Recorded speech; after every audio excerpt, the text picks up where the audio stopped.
Well, believe it or not, there are still a few conservative professors out there in America, even in the state of California. Keith Fink is one of them. He's a lecturer in communications at UCLA. And he says students are being blocked from enrolling in his course, which is called Sex, Politics, and Race, Free Speech on Campus, because he does not agree with the conventional liberal point of view.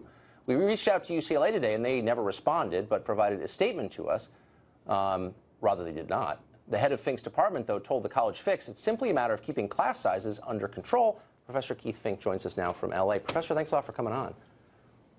Thank you for inviting me. So what I found so interesting about this story, not simply that you're a conservative teaching at a big state school in California, but that you're one of the rare tenured professors who's actually trying to teach more kids. You want to teach kids, and you think they're preventing you from doing so. Well, actually, I'm not tenured. My status is a lecturer. I teach 4 classes at the school. I doubt there would be many professors in my shoes, tenured or not tenured, that would be brazen enough to take on the university when the students' rights are repeatedly violated. So I'm not tenured. Well, you're braver than I realized. I'm happy. Well, I am, and that's a problem for UCLA.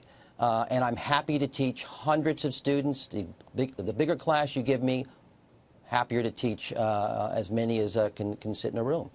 So your course is about fundamentally free speech, and you think that the university is intentionally, under the guise of its rules, preventing students from sitting in on your course. That's correct. I actually teach 4 classes. I'm one of the most popular teachers on campus with the students, not the administration. And the one I teach this quarter, ironically, is entitled Race, Sex, and Politics, Free Speech on Campus.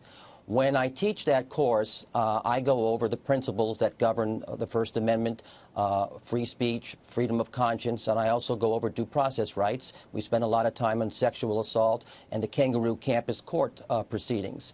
I use UCLA because my students, I know what keeps them engaged and entertained. I use UCLA quite often as concrete examples in applying these principles. And UCLA is a microcosm of the macrocosm.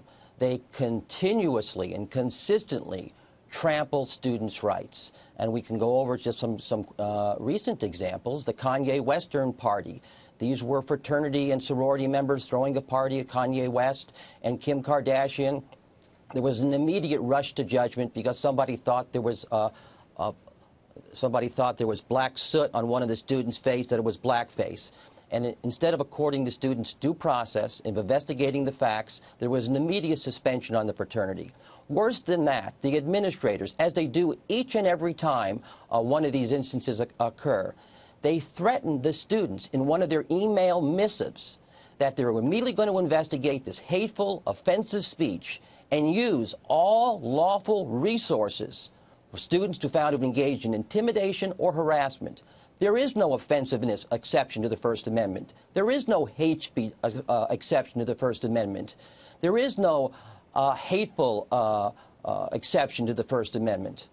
Well, wouldn't you imagine UCLA administrators would know that? You have a law school attached to the university, correct? Well, this is even more maddening. The culprits really are Dean Kang, Dean Gomez, who are both lawyers, and Chancellor Block. I don't know if he's a lawyer or not. They absolutely know the law, but they abuse the law, and these 18-year-olds don't know the law. Even if they knew the law, they would be afraid to fight back.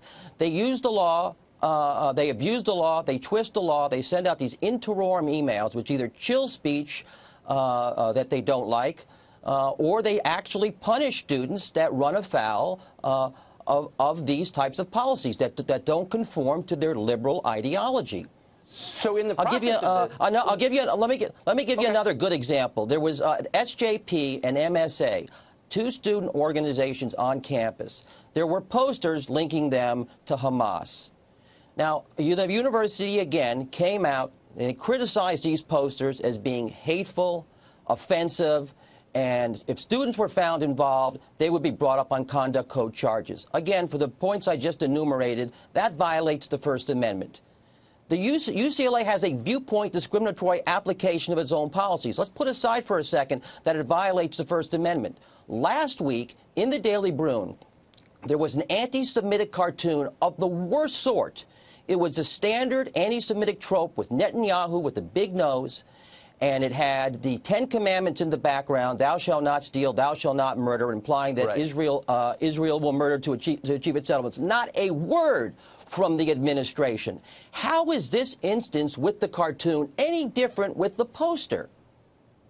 It isn't. It's just not consistent with their narrative. It's a great question, and all of this, it strikes me, proves the great lie of tenure, which is that professors need it in order to speak their minds, and yet you don't have tenure, and here you are bravely saying exactly what you think, and I hope that you're not punished for it. Keith Fink, thanks a lot for joining us. Okay. Unfortunately, we're out of time, Thank but I you hope for you'll having come me. back for another update on the UCLA campus, which sounds pretty florid.